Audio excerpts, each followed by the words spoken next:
So yan, no? So kamusta po mga ka-Streetwise? Ako po si Takero Miyamoto at welcome po sa aking munting channel. So mga kababayan, I'm trying to understand everything that Senator Amy Marcos said regarding about to these Dutertes, no? Pinipilit kong intindihin na baka siguro political strategy ito, baka siguro spy sa Amy Marcos, pero the more na nagsasalita nga po si Amy Marcos ay mas lumalabas po talaga na wala po siyang pakialam sa mga namatay, sa libo-libong namatay po nung drug war. At mas may pakialam pa talaga siya at protektahan itong mga Duterte. So kanina po kasi mga kababayan, meron siyang interview at dito po talaga lumalabas talaga na she doesn't even care dito po sa mga taong namatay. At para sa kanya, mas justifiable na protektahan si dating Pangulong Duterte. Ito ngayon nababasa ko sa mga comment eh. Kung walang kasalanan ang mga Duterte, bakit sila natatakot sa ICC? Okay. So ito mga babae, para hindi na po ako maingay, panoorin po natin to at basahin muna natin to, no? So ito, nakuha ko to sa Impact Leadership. So ang sabi dito, syempre, makikiusap ka sa lahat para mailigtas ang ama mo. So she is referring to Sara Duterte. 'Di ba? Kasi alam naman po natin na si Sara Duterte po ay makikipag-usap kay Secretary Boying Rimulya. Para nga po dito po sa ICC. Ang sabi niya pa dito, no? Senator Amy Marcos, chairperson of the Senate Committee on Foreign Relations. So ito yung masama dito eh. Defense Vice President Sara Duterte, who will reach out to the Department of Justice to lay down her position against rejoining the International Criminal Court. So mga kababayan, kasi ang masama kasi dito, si Amy Marcos pala ay Committee on Foreign Relations. So malaki po yung magiging papel ni Amy Marcos regarding nga po sa usapin po ng ICC because we are talking about foreign relations. Yon, so ito yung mukha nilang dalawa na ang sarap paguntugin. So at kahit matibay ka, matatag ka. So ito, panoorin na lang po natin tong video na to, no, para maasar po tayo lalo. Okay. So ito po yung mga babae, panoorin po natin to para mas maliwanag. Kapag kamag-anak mo, ama mo, iba na talaga ang issue. At kahit matibay ka, matatag ka, syempre makikiusap ka sa lahat para mailigtas ang ama mo. Tama naman. Maintindihan naman natin yun. May pakiusap po ba ma'am na iligtas yung ama? Sorry? Wala naman. Wala naman naririnig. Sa hunot dulo, ang ating Vice Presidente ay isang abogado. Alam naman niya ang mga proseso. Pero, katulad ko, nakikiusap lang ako sa lahat na huwag maghanap ng gulo. May plano kayo kausapin sa Presidente? Kasi nakikinig naman siya sa inyo, sa mga payo ninyo, di ba? May dinner yata ngayon para sa mga senador. Hindi ko alam kung matutuloy. Oo, may dinner ang Pangulo para sa mga senador. So they're really looking for trouble. But President Duterte has said repeatedly, bring it on. Para sa akin, ang totoo, desisyon ito ng ehekutibo. Ibig sabihin ng ating si Presidente na paulit-ulit ng sinabi na hindi pa papasukin ang ICC. Sang-ayon po ako doon. Ayan, di ba? Binibida niya pa talaga si Maudigs, di ba? Bring it on. So kung bring it on pala, so wag niyo yung harangan kung sakali man na makikipag-coordinate ang Pilipinas sa ICC. Okay. Tapos ngayon, justify pa talaga ni Super Ate itong ginagawa nga ni Sara Duterte na ang sabi nga ni Super Ate, di ba, na tama naman yun. So paano naging tama mga kababayan yung hindi mo harapin yung mga tao nagrereklamo sa iyo? Kasi mga kababayan, no, meron akong gustong pakita sa inyo. Ang hindi ko lang po talaga kasi makuha dito, itong pamilya Marcos po, di ba? Yan. Itong pamilya Marcos po kasi mga ka-Streetwise, nagkaroon po sila ng kaso sa ibang bansa. Alam naman po natin yan. So, ang isa po sa mga naging kaso nila ay sa Hawaii. Okay? So, ang pamilya Marcos po ay humarap po sa korte ng Hawaii. Kasi doon po nagdemanda yung sinasabi nga nila na martial law victims. So, hinarap po ng pamilya Marcos yan. At bukod nga po dyan mga ka-Streetwise, hinarap din po ng pamilya Marcos yung kaso po nila sa ibang bansa, hindi lang po sa Hawaii, pati po sa New York. So ito yung hindi ko po makuha mga kababayan, 'di ba? Itong pamilya Marcos nga, 'di ba? Itong sila PBBM, si Amy Marcos, sila Imelda, pati yung si Apo Lakay. Hinarap po nila lahat po ng mga kaso nila sa loob at sa labas po ng Pilipinas. So bakit ang hindi ko lang po talaga makuha, bakit ito yung pinagdaanan ng pamilya ninyo, 'di ba?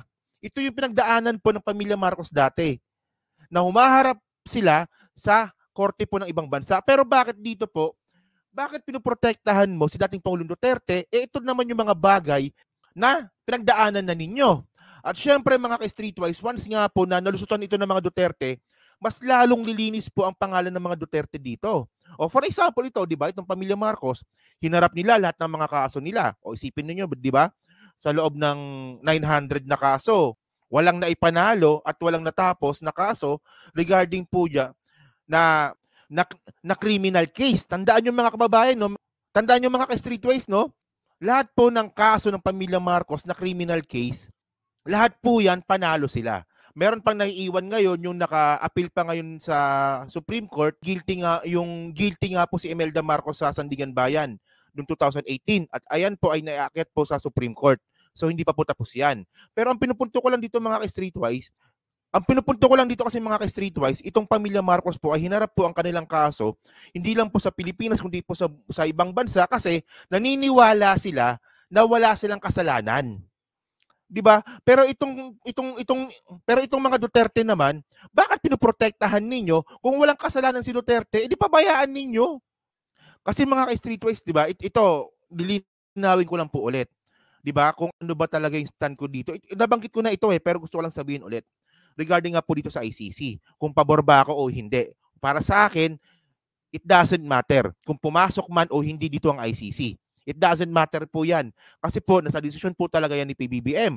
Pero ang pinaka dapat po talaga mangyari dito ay panagutin ang mga taong dapat panagutin. Kung si Bato man ito, kung si Bongo man ito, kung si Sara Duterte man ito, at saka si dating Pangulong Duterte, kung meron silang kasalanan dito sa mga patayan na to, kailangan po nilang harapin yan. Huwag niyong taguan. Ngayon, regarding po sa mga technicalities about sa jurisdiction, napag-usapan na po natin yan. Ayoko na po maging redundant kasi hindi naman yan po yung content natin. So ngayon, ang sinasabi kasi dito ni Amy Marcos na are you looking for trouble? Ay may sabi niya, di ba? Huwag kayong manggulo. Ang pinapatamaan niya kasi dito ay si Risa Hontiveros. So nag-file po kasi ng resolution si Risa Hontiveros, di ba? Na gusto niya papasukin po yung ICC. So ito po yung resolution number 867. Okay? So, ang sabi nga po dito ni Risa Hontiveros, di ba? Ito yung pinaka-header urging the Executive Department of the Republic of the Philippines to cooperate with the International Criminal Court and assist in the ICC investigation into the situation in the Philippines. So, maraming tinamaan talaga dito kasi isipin nyo mga kababayan, di ba? Meron na ngang resolution para makapag-coordinate po ang Pilipinas sa ICC sa lower house at mayroon pa po sa Senate. At ang nakakapagtaka po kasi dito, alam naman po natin na si Risa Hontiveros po ay oposisyon, siya lang po mag-isa. Wala siyang kasama sa resolution na to 'Di ba? So wala yung kasama niya na oposisyon din na si Coco Pimentel. Kasi kaalyado ni Coco Pimentel kasi si Maudig, si Digong. So ito lang bago tayo mag-continue mga ka-Streetwise, meron pa akong aaminin sa inyo. Si Risa Hontiveros po binoto ko. hindi nga binoto ko siya. Okay? At hindi po ako nagsisi. Well, nagsisi ako nung binoto ko si Panelo, si Harry Roque at saka si Robin Padilla. Pero kay Risa Hontiveros, hindi po ako nagsisi. Kasi ako po naniniwala naman po talaga ako na dapat po talaga meron po talagang oposisyon sa Senado. At doon po sa mga tumakbong senador noong 2022, si Risa Hontiveros lang po talaga yung nakita kong pwede na to. At least meron. Ayun lang.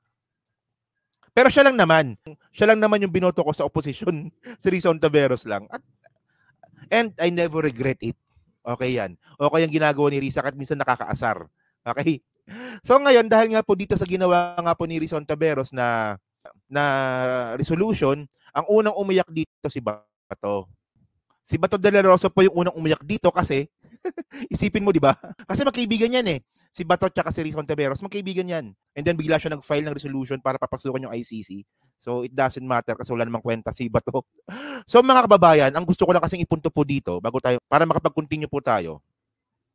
Diyan po sa sinasabi nga po ni Amy Marcos na tama yung ginagawa ni Sara Duterte para pigilan ang ICC. So siguro naman, Amy Marcos, siguro ikaw po ay senadora. Hindi ka naman po kasi senador ng mga Duterte. Senador ka po ng taong bayan. Senador ka po ng mga Pilipino. So kaya mo bang sabihin yan? Yung sinabi mo na yan at yung pagpigil diyan po sa ICC, kaya mo bang sabihin yan sa harapan po ng mga taong namatayan? 'Di ba? Ito oh, 'di ba? Ang babata pa ng mga anak pero namatay. So hindi lang po kasi yung taong namatay yung sinira nyo yung buhay kasi wala nang ang buhay. Yung sinira din po kasing buhay ng tokhang po na yan ay yung mga kabataang naulila po, especially po kung namatayan po sila ng ama. 'Di ba? Ang babata pa niya, no? Oh. Ilang balding luha po ang dumaloy dito nung panahon nga po ng drug war. Pagkatapos, mayroong isang Amy Marcos na mas pinoprotektahan pa ang mga Duterte kaysa po makipag-coordinate po ang Pilipinas dito po sa ICC para po mabigyan po ng katarungan itong mga tao po na to. So meron po kasi ako nakitang video dito mga ka-Streetwise na talagang nakakaasar. So ito po yung sinabi po ni dating Pangulong Duterte noong 2016. Na talagang meron po talaga siyang admittance. Hindi lang po kasi basta-basta admittance, pinagyabang niya pa talaga na mamamatay tao siya. At papatayin niya raw po yung mga adik. Okay. Sige, hindi ko pinagtatanggol ang mga adik kasi ang question ko dito, unang-una, walang due process nung pinatay sila. Nabanggit ko na yan eh. At pangalawa, itong mga namatay naman po na to ay puro mahihirap lang. Wala naman po kasing malaking drug lord ang namatay. Okay lang sana eh. Medyo justifiable pa kung merong drug lord na namatay. Yun nga lang po, wala. So, yun na. So ito nga, no, bago tayo magtapos, panoorin po natin tong video na to ni dating Pangulong Duterte noong 2016 na talagang sobrang yabang niya. Ang yabang eh. Sige, panoorin natin to. In the crawler, yung sa TV, yung tumatakbo, sa CNN, pati BBC since yesterday, said that Duterte admits killing or shooting the criminals.